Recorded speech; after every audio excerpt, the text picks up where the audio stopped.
So this year we actually got to go to Guatemala with the Body and Soul program at ACU, and it was through the organization Health Talents International. The students actually just assisted with the surgeons and the nurses and other medical personnel that were there. Ultimately, our goal was to provide spiritual, but on top of that, physical care for the people of Guatemala.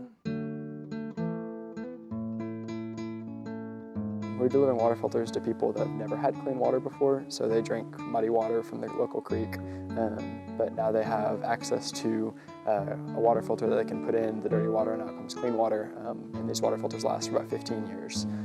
So it's a really cool thing to be a part of. I think the biggest impact for me was interacting with the children. I don't speak much Spanish, so there was a really great language barrier, but the way that the children just want to play, and they'll smile at you and grab your hand, and that's the part that to me is the most significant, is you can't understand each other, but the interaction goes beyond words. Coming back from this trip, one of the biggest things was appreciation for everything I have, and another thing I learned was just the people in Guatemala, like from our viewpoint, it seems like, okay, maybe they're poor, but most of them were full of love, full of happiness, and so it's more about how you look at the situation than necessarily what you have.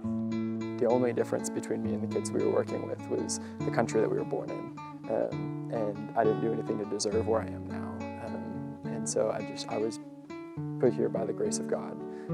And I think something that I learned was that I want to be able to use my position here to be able to go on and help people like them, that they really have nothing, and here we have everything. Before I went on the trip, I wasn't very service-oriented. This is the first big ministry trip that I've had, and since then I've wanted to do more in my own community. One day I hope to be a physician, and after working with some of the American doctors in Guatemala, I could see myself living in a foreign country for a few years and serving that community and learning their language and culture.